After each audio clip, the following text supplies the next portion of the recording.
Boa tarde a todos. Do livro Fonte Viva, Chico Xavier, pelo Espírito Emmanuel, lição 99. Persiste, persiste e segue. Portanto, tornai a levantar as mãos cansadas e os joelhos desconjuntados. Paulo, Hebreus 12, 12. O lavrador desatento quase sempre escuta sugestões do cansaço.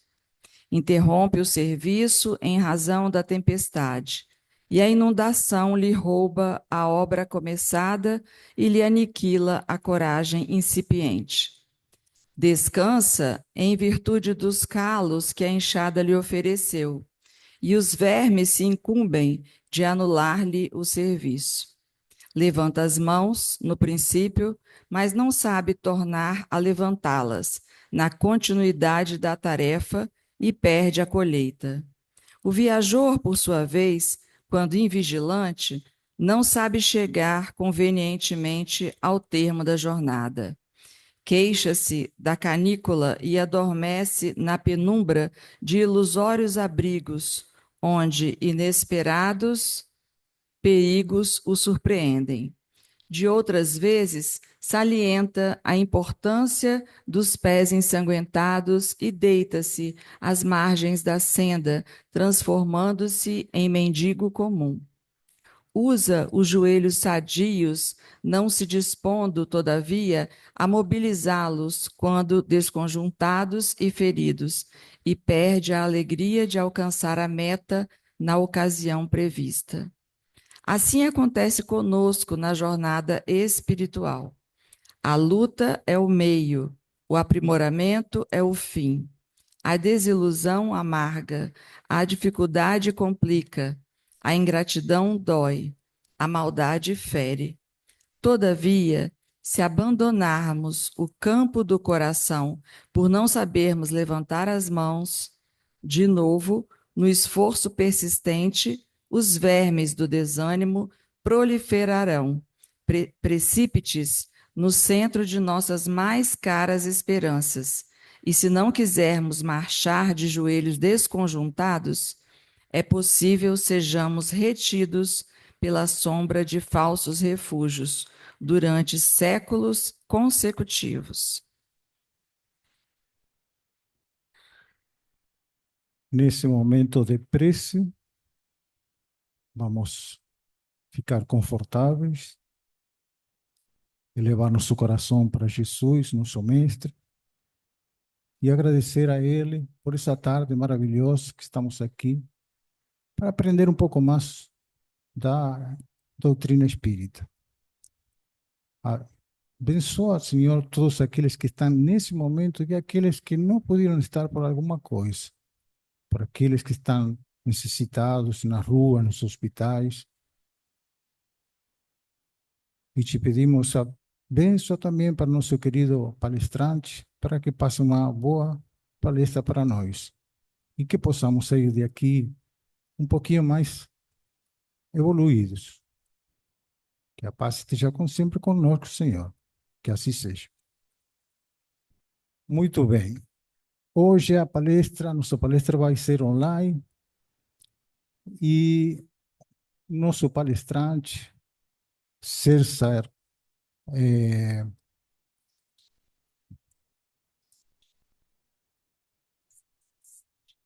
César Sátiro, isso mesmo. Ele está um pouquinho longe daqui, uns 10.000 e poucos quilômetros. A cidade dele é Sherbrooke, de Canadá. Ele é presidente do Centro Espírita Chico Xavier e vamos agradecer a ele por essa tarde que nos vai a proporcionar a nossa palestra com o tema Família e Redenção. César, fique à vontade, seja bem-vindo. Olá, amigos. Muito obrigado. Espero que estejam me ouvindo bem. E pedimos inicialmente ao Senhor que nos abençoe, que nos ilumine, que possamos ter nesta tarde a bênção da reflexão que nos é trazido pelo conhecimento espírita cristão. Queremos abraçar aos nossos amigos da FABEM, queremos abraçar aos nossos queridos irmãos, queremos saudar, né, nossa querida Amanda e o nosso querido André, que estão se unindo e que estão unindo suas vidas neste dia pelos laços, né, do casamento. E queremos pedir ao Senhor que os ilumine e os abençoe, né? Nós acreditamos que a nossa palestra de hoje pode vir a calhar, como nós dizemos, né, para as nossas reflexões sobre a família. E acrescentaria que talvez as nossas quedas e feridas e cicatrizes acumuladas ao longo dos anos possam também trazer a estes irmãos e a outros que estão, né, no caminho de constituir família, possam trazer reflexões que vão ajudá-los a evitar estas mesmas quedas, estes mesmos sofrimentos em que nós muitas vezes caímos por não construirmos realmente nossas famílias nas bases do espiritismo cristão. Então, que Jesus abençoe, né, o nosso querido André, a nossa querida Amanda, e abençoe aos jovens, né, da FABEM e a todos aqueles que nos escutarão e querem, né, dar este passo importante e fundamental na vida e na evolução das nossas almas e da nossa sociedade. Nós temos certamente uma reflexão muito rica a fazer, porque sermos espíritas, sermos cristãos, nos faz ver a família de uma maneira bastante diferente. E nós podemos dizer com muita certeza que temos grandes privilégios, mas também grandes responsabilidades. Allan Kardec nos lembra, no capítulo 14, no item 8 do Evangelho segundo o Espiritismo, da diferença entre as famílias que se compõem pelos laços puramente corporais e daquelas que se compõem pelos laços espirituais. Não é difícil entender que aquelas que se compõem pelos laços da matéria são famílias que estão no quadro das famílias de experiência, das famílias muitas vezes improvisadas, de irmãos que são trazidos da vida espiritual sem uma grande planificação, sem um planejamento, mas servem a si mesmo, né, à experiência, ao crescimento desses espíritos. São famílias que apresentam poucos laços de afetividade, de carinho, de generosidade. São muitas vezes quase estranhos uns aos outros, cada um seguirá seu caminho, sem dar satisfações da sua vida, sem voltar a encontrar aqueles que ama ou que deveria amar, perdão. Então, nós compreendemos que não é muito difícil para nós espíritas entendermos este quadro, muitas vezes difícil, em que muitos de nós chegamos à vida material. E Allan Kardec nos lembra dos laços das famílias que se compõem pela afetividade, pelos laços espirituais. Mas lembremos, meus irmãos, que nós quase sempre temos a tendência a imaginar que laços espirituais significam laços bons. Laços espirituais não são necessariamente bons. Nós podemos ter inimigos de longa data, isso são laços espirituais. Nós podemos ter desafetos que voltam à convivência no mesmo lar. Isto são laços espirituais. Lógico que Allan Kardec nos lembra nesse texto, né, e ele fala especialmente daqueles que são lares constituídos pelo afeto genuíno, pelos afetos que consideramos bons. Mas laços espirituais podem existir entre pessoas do mal. Nós podemos ter lares compostos pela união de pessoas generosas, que se ajudam mutuamente, E podemos ter lares compostos por pessoas de tendências negativas que são unidos por afinidades. Então, nós certamente teremos, na maioria dos lares, um pouco uma mistura destas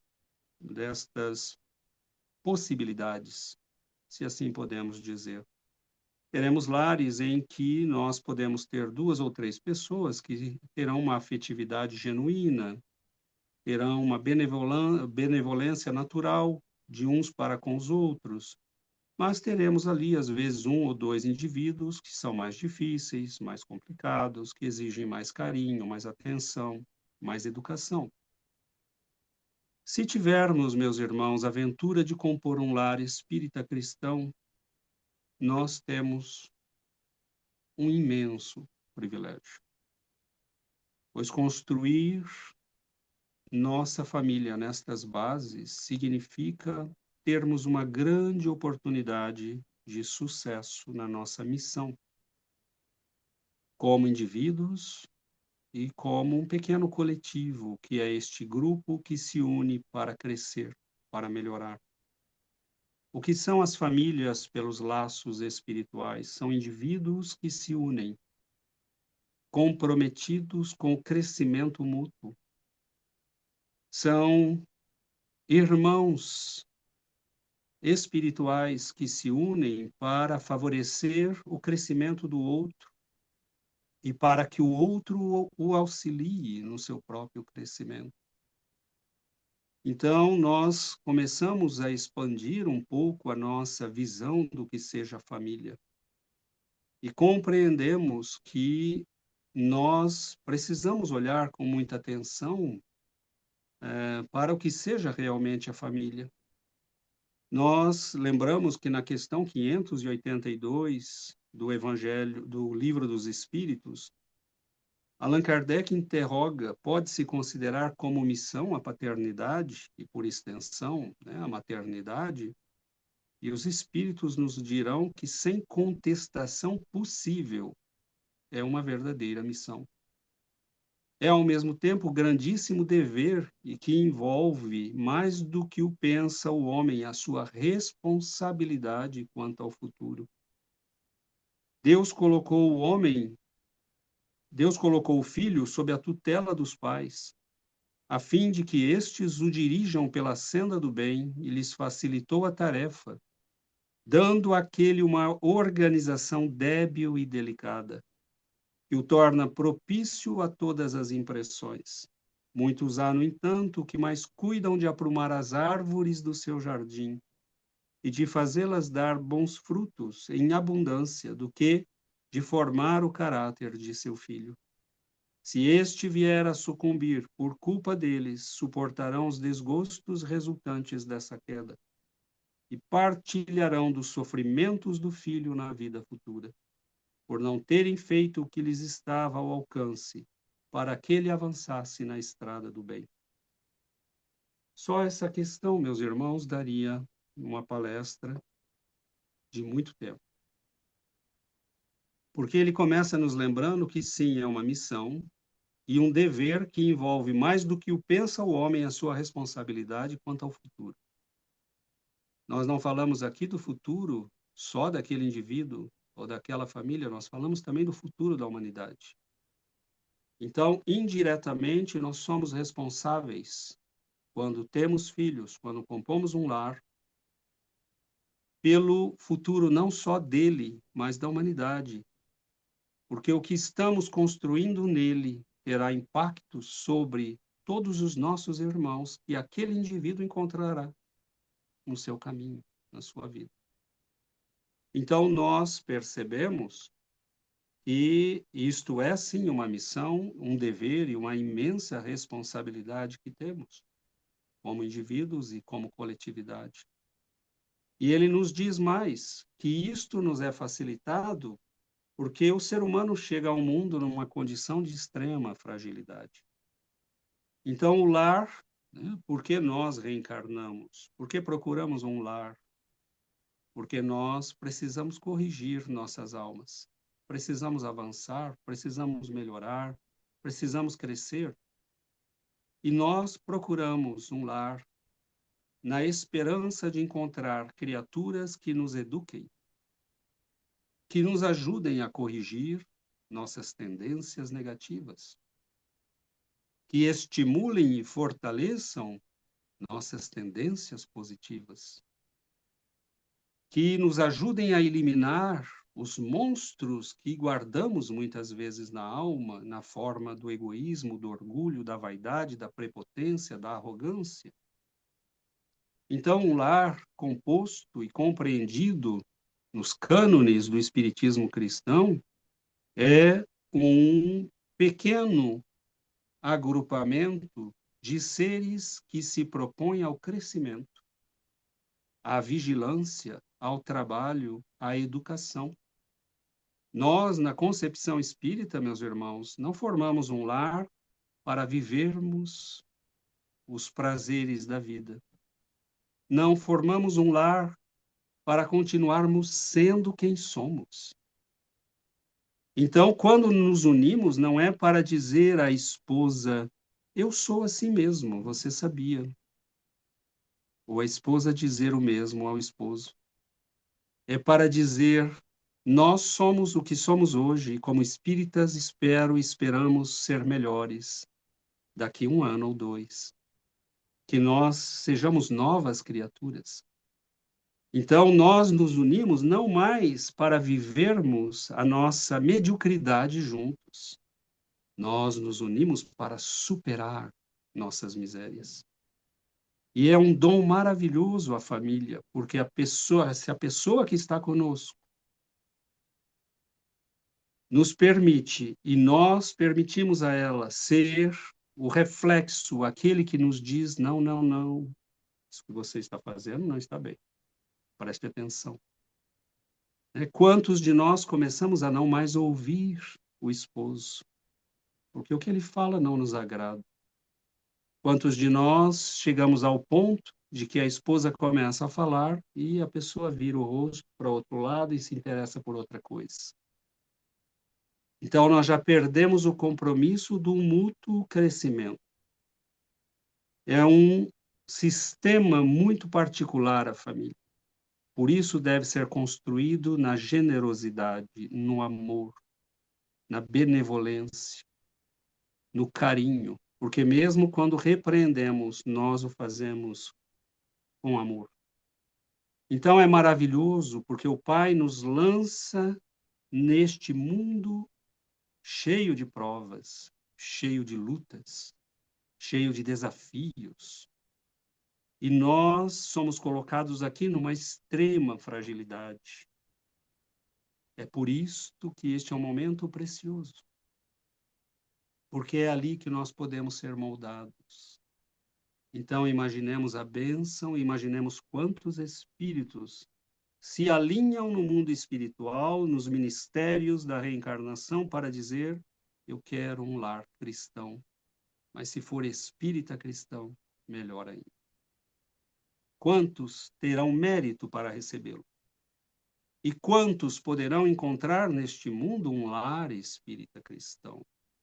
Não muitos, meus irmãos, não muitos. Então, nós vamos vendo que é uma bênção, porque nós muitas vezes acreditamos que devemos submeter o parceiro ou a parceira aos nossos humores, ao nosso caráter. E este é um dos maiores erros que nós cometemos. O casal que se une com o propósito de continuar sendo quem é, já fracassou. Já perdeu o propósito do casamento. Nós temos duas pessoas e é maravilhoso que Deus nos dê alguém que possa ser para nós os olhos da vigilância, a palavra que nos lembra nossos deveres, o carinho que nos reconforta nos dias difíceis, a mão abençoada que nos puxa quando nós estamos desanimados ou entristecidos. É isto o lar, meus amigos. E o mundo poderia ser um lar para nós, mas nós estamos longe disso. A casa espírita pode ser este lar para nós, mas nem sempre sabemos aproveitá-lo. Então, nós vamos vendo que a doutrina nos dá uma compreensão muito mais ampla. Nós lembramos que no livro Ceareiros de Volta, psicografado por Valdo Vieira, há uma mensagem que se chama Bem-aventurados, escrita por Batuíra, este grande campeão, né, esse grande pioneiro do espiritismo cristão no Brasil. E ele nos lembra nesta mensagem, e recomendamos aqui aos professores, pais, psicólogos, futuros, né, esposos, que nós a leiamos muito atentamente, pois faço eu aqui um breve, né, sobrevoo sobre esta mensagem, lembrando que chegamos ao mundo nesta condição de fragilidade que falamos e que nos fala a questão 582, porque nós precisamos evitar quem somos. Nos diz Batuíra que nós renascemos cheios de esperanças, trazendo bons propósitos, boas intenções. Nós queremos uma nova vida, suplicamos uma reencarnação, suplicamos aos nossos benfeitores: encontrem-me um lar, deem-me uma família que possa corrigir-me, que possa ajudar-me, com quem eu possa crescer. Mas como nós faremos isso enquanto pais, se nós não nos colocamos neste mesmo processo, nesta mesma dinâmica? Como posso corrigir meus erros se não tenho a capacidade de reconhecer que erro? E se me transformo num tirano do lar? Então, nós somos convidados a aceitar o processo de crescimento, e de crescimento num pequeno grupo de amigos, de afetos, ou mesmo de afetos e desafetos. Batuíra nos diz que nós chegamos cheios de esperanças. E quando começa, né, o processo de fim de adolescência, juventude e a maturidade começa a se apresentar, nós que tivemos podemos dizer, um período de graça, de suspensão do nosso psiquismo do passado, começamos a senti-lo. A pressão daquilo que trazemos conosco muitas vezes começa a se apresentar. E vemos jovens que mudam drasticamente. Vemos pessoas que parecem adquirir uma outra personalidade. E dizemos, são os hormônios. Mas, estranhamente, os hormônios agem em todas as criaturas da mesma idade. E alguns são bem tranquilos. Então, não são os hormônios, é a alma. É o passado. É o acúmulo de experiências. É o homem velho que está clamando: eu existo, eu vivo e eu quero continuar. Eu não quero morrer. Você está indo num centro espírita, numa igreja, você está aprendendo coisas de Jesus, mas eu quero continuar sendo o mesmo tirano, o mesmo egoísta, o mesmo intolerante, o mesmo colérico que eu sempre fui. Então o homem velho começa a se apresentar e nos diz Batuíra que muitas vezes, neste momento, nós nos assemelhamos, ele não usa esses termos, mas eu comparo com isso, nós nos assemelhamos como aquele avião que caiu num oceano imenso, né? A alma que reencarnou. E que nós dizemos não poderemos mais encontrá-lo. Mas tem a caixa, né? A chamada caixa preta. E, de repente, ela entra em atividade. O sonar da caixa preta começa a emitir vibrações. E quando a nossa personalidade do passado, porque enquanto estamos na nova oportunidade, na nova personalidade, no ser gentil, generoso, está procurando o bem, nossa vibração é nova. O radar está emitindo uma onda e uma frequência que nossos inimigos do passado não conhecem em nós. Mas quando deixamos o psiquismo do passado tomar conta, nós começamos a emitir uma vibração que é conhecida dos nossos inimigos. E aí vemos crianças que começam a ter pesadelos. Vemos mudanças radicais de personalidade. E se isto não for tratado, se isto não for acompanhado, não é o psicólogo, não, ele pode nos ajudar, principalmente se for espírita. É o trabalho do evangelho, do exemplo, da correção, é o trabalho educativo sobre a alma, que nos implora a educação evangélica. Então, o filho não nasce para que passemos a mão na cabeça, para que o autorizemos a ser quem ele já foi.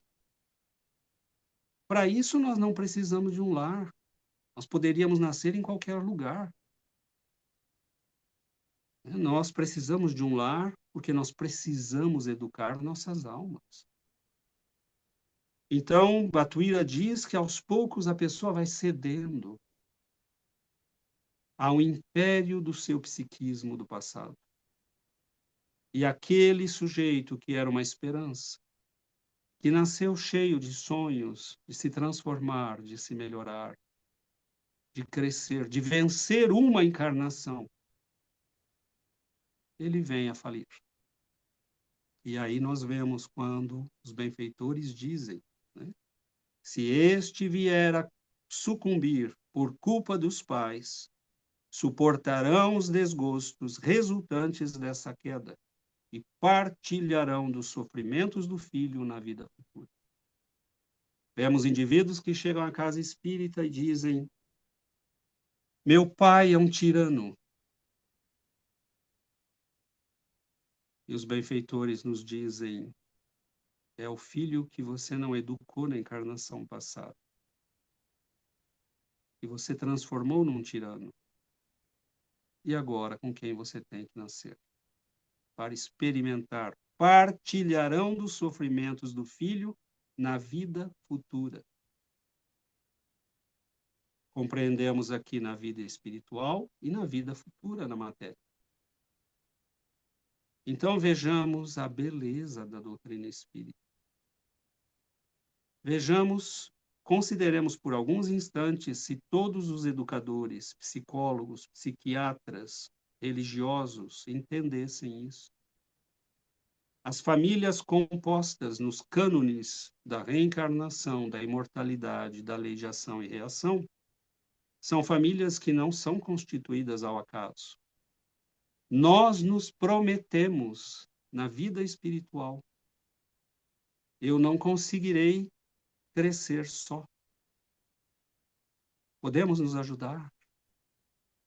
Então, os votos que nós consagramos na Terra no momento do casamento não são os votos da felicidade humana, são os votos da eternidade. São as promessas de crescimento. Ajude-me a ser melhor e eu te ajudarei. Eu não posso vencer só. Ajude-me e eu farei o melhor que puder. Nós não somos unidos ao acaso, mas para isso temos que entender que mais do que nossas satisfações humanas vem o dever.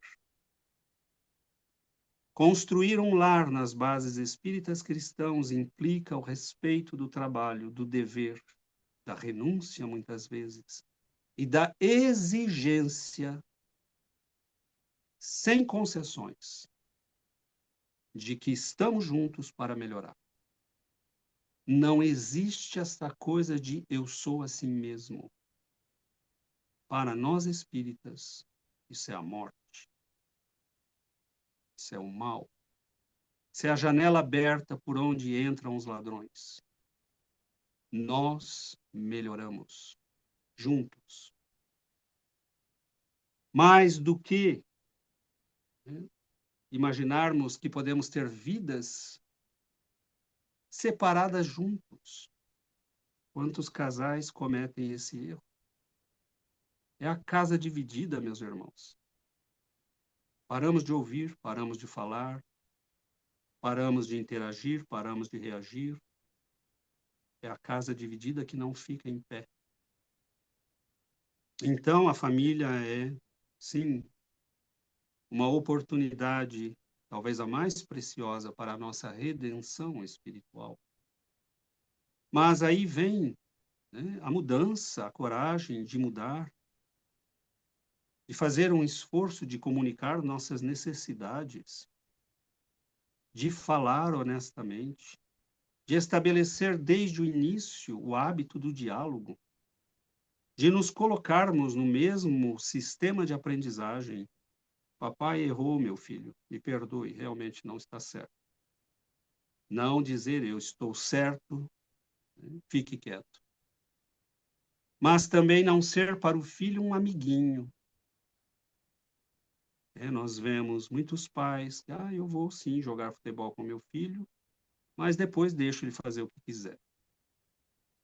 O pai não precisa ser um amigo do filho. Ele pode ser. Por que eu digo isso e alguns vão arregalar os olhos? Porque nós precisamos primeiro ser respeitados. O amor vem depois. Eu nunca pedi aos meus filhos que me amassem antes de me respeitar. Porque se ele te respeita, ele te ama. Então, nós estamos vendo famílias que, dizer sim é o padrão para ser feliz. Mas Jesus nos disse, dizei sim ou dizei não, mas não fique no morno. E nós poderemos acrescentar que este é o segredo. Para dizer, nós temos que falar, temos que ter diálogo, temos que explicar os porquês. Viver vidas juntas separadas, ou separadas juntas. Isto não funciona. Então, nós temos que desenvolver os cuidados necessários. Segredos. Isto não existe. Se há algo que nós não podemos falar para nosso companheiro ou nossa companheira, isto não é bom.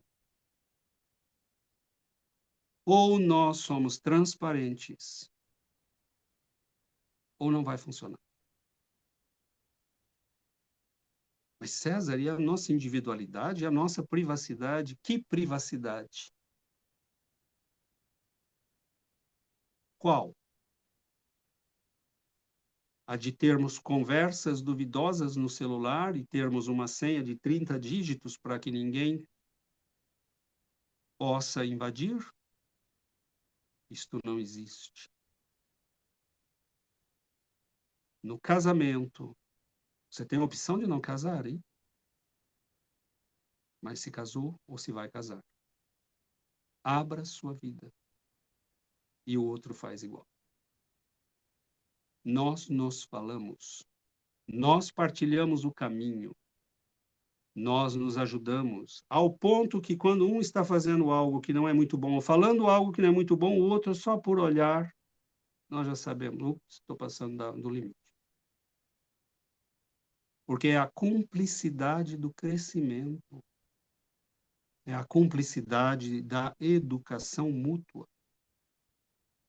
Segredos são portas por onde deixamos abertas, crendo fechá-las, por onde entram nossos inimigos do passado, por onde entram as manipulações espirituais que vão destruir o lar.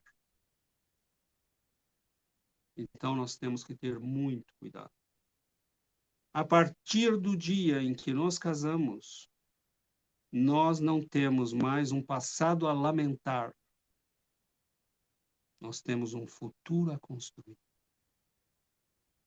Aqueles tempos, tenho saudade, cuidado, isto é obsessão.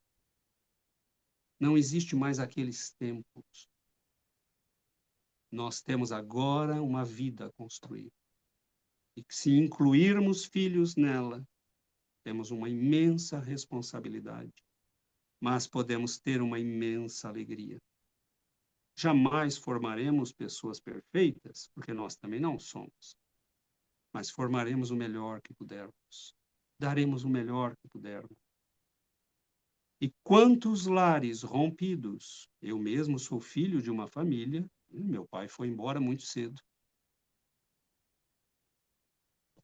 Isto não justifica nos tornarmos alguém que não seja digno. Isto não justifica aquele que ficou com os filhos, não educá-lo.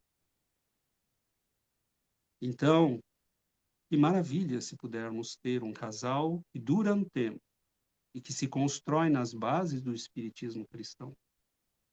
Mas se isso não for possível, para muitos de nós não é. Nós podemos fazer muito bem e podemos cumprir nossos deveres e teremos o dobro do mérito,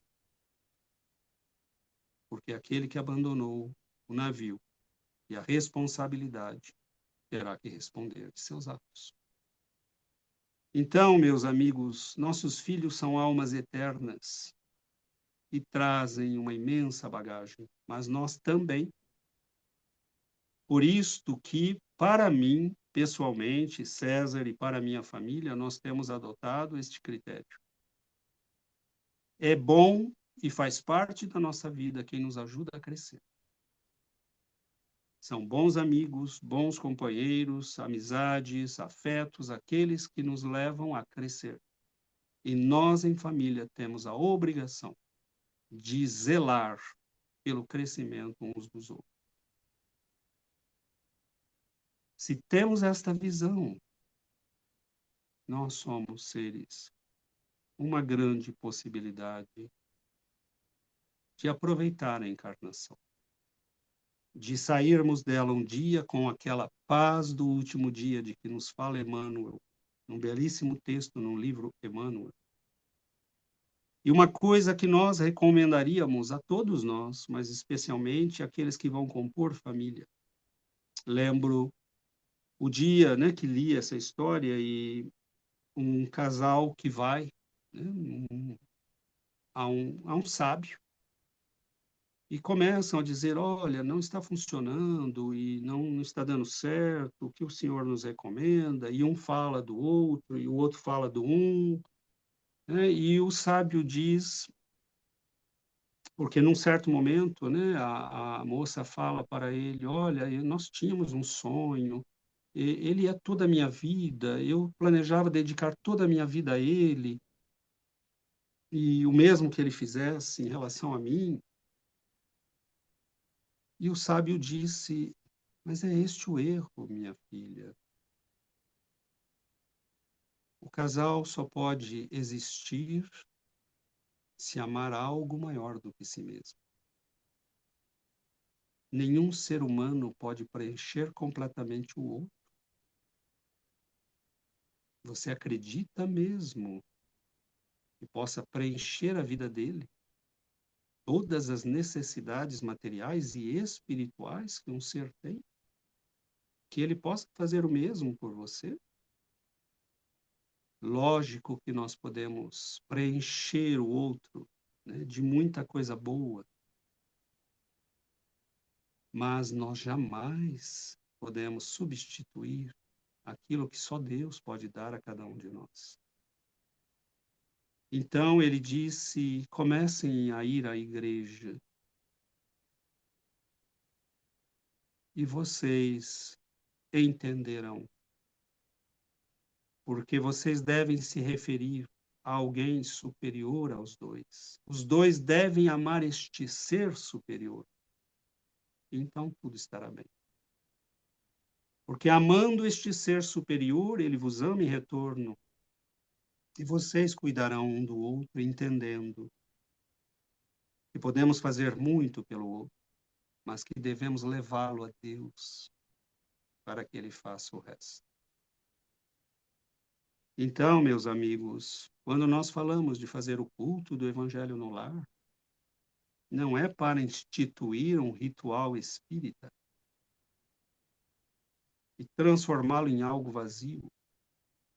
É para lembrar ao casal e aos filhos que nós construímos a nossa vida olhando para algo e alguém maior do que nós, que fundamenta nossas vidas, que estrutura a nossa existência. E será nosso Pai sempre, porque na encarnação, na próxima encarnação, talvez não estejamos mais juntos, ou parcialmente. Mas o Pai, aquele Pai que nos criou, esse será nosso Pai sempre. Ele é nossa primeira família, nosso primeiro amor, as bases da nossa existência. O Cristo, nosso Mestre Divino, ele é o fundamento do nosso lar. Quando realizamos o culto do Evangelho, nós estamos dizendo aos nossos filhos: este ser adorável, maravilhoso, ele é o fundamento da nossa existência. Se papai fizer algo que contraria o que ele diz, me chamem a atenção. E eu farei o mesmo por vocês. Isto é o lar, a concepção espírita cristã. Então, meus irmãos, lembremos, né, finalizando as nossas considerações, lembremos que há 2000 anos nós recebemos na Terra aquele que criou a Terra, ele que estruturou essa escola maravilhosa para nós. E ele chega em condições bastante peculiares. Ele chega na condição de um menino que nasce na mais profunda simplicidade. E onde quer que tivesse nascido, mesmo o Cristo precisou de um lar. Mesmo ele precisou do calor de uma mulher e da proteção de um homem generoso e bom. Ele chega a nós. Era uma pequena família, composta em circunstâncias bastante diferentes. E nós vemos que desde o início ele será perseguido. E são nos sonhos e visões daquele homem e daquela mulher que os seres angelicais protegerão o Salvador de todos nós. Nasceu-vos hoje em Israel o Salvador, o Filho bem-amado de Deus. Mas ele chega ao mundo naquela noite fria em Belém, envolvido nos panos que são nada mais do que o manto que José tira de si mesmo para protegê-lo da palha, para reconfortá-lo. Então, meus irmãos, será este mesmo casal, humilde e simples, que partirá deixando tudo para trás, para seguir com o menino para o Egito. Ele ensinará a essa criança os valores da fé do seu povo, os grandes profetas. Sua mãe o educará, pois ela foi educada no templo de Jerusalém. Sua mãe o educará nos valores dos profetas, dos salmos de Davi, das palavras do Eclesiastes, da lei de Moisés. E ele crescerá em formosura e em graça, aprendendo o ofício da marcenaria, da carpintaria com seu pai. E ele, aos 12 anos, manifestará diante dos sacerdotes de Jerusalém os produtos desta grandeza combinados à sua natural constituição de ser aquele que nós esperávamos. Então, meus irmãos, lembremos que até ele, precisou da proteção de uma família. Até ele teve que chegar a este mundo, vestido na condição de extrema fragilidade. E ele, desde os primeiros vagidos neste mundo, sofreu a perseguição daqueles que não queriam a luz e o bem. Mas lembremos que foi no seio deste lar que ele se fortaleceu, que ele teve a cumplicidade de uma mãe adorável, um espírito de profunda sabedoria e luz, que o amou com todas as forças do seu coração. Esteve à altura da missão que o alto lhe concedeu. E ele pôde contar com o trabalho honesto, sincero, devotado, amoroso, de um homem bom e trabalhador. Que o Senhor nos abençoe, meus irmãos, e nós possamos construir famílias espíritas cristãs, e que possamos transformar nossos centros espíritas em lares que acolhem a dor, que orientam, que iluminam e conduzem a todos nós. Que o Senhor nos abençoe, nos ilumine e abençoe nosso querido casal com as luzes do alto, da sabedoria, da proteção divina. Muita paz, meus irmãos, muita luz.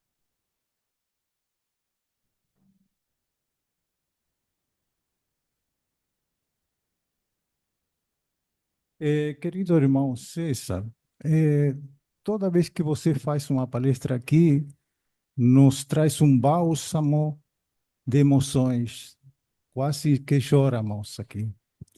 Enfim, muito obrigado e, sinceramente, a família é uma prioridade.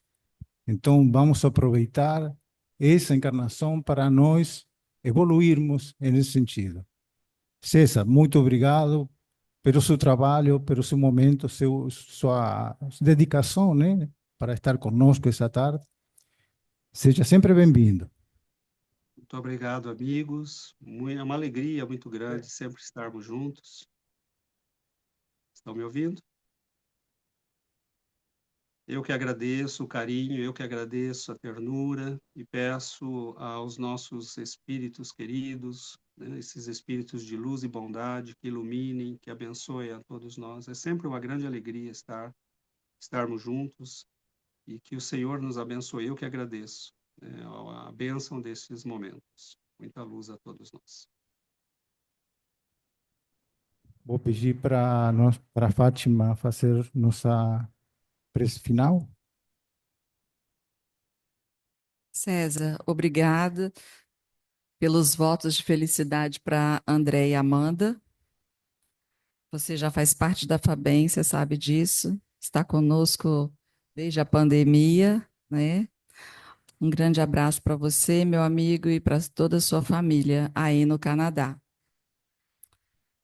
Vamos então para a nossa prece final, agradecendo a Jesus por tantas bênçãos que recebemos na nossa semana, na nossa vida, na nossa casa, com a nossa família, e que Jesus possa nos fortalecer para que sejamos cada dia mais compreensivos com aqueles nossos entes queridos difíceis. Que nós possamos lembrar que também somos difíceis e que eles também precisam ter paciência conosco. E nessa troca, que possamos fazer a nossa família cada dia mais unida, mais abençoada, aproveitando essa encarnação para progredirmos o máximo que pudermos. Pedimos por todos aqueles que aqui não puderam estar, pedimos pelos nossos irmãos que sofrem nos hospitais, nas santas casas, nos presídios, nos orfanatos, nos asilos, nas calçadas. São tantos irmãos nossos atirados nas calçadas que abandonam suas famílias, viciados em alguma droga. Nós pedimos por esses irmãos, Jesus. Pedimos por eles nesse momento da reunião, nesse momento sublime de oração. E assim, Senhor, esteja conosco, protegendo a nossa FABEM, fazendo com que ela cresça em valores e também em trabalho espírita cristão. Pedimos bênçãos para a família do César, para o César, e que ele continue levando o Evangelho de Jesus para várias casas de vários países. Obrigado, Senhor Jesus, e que assim seja.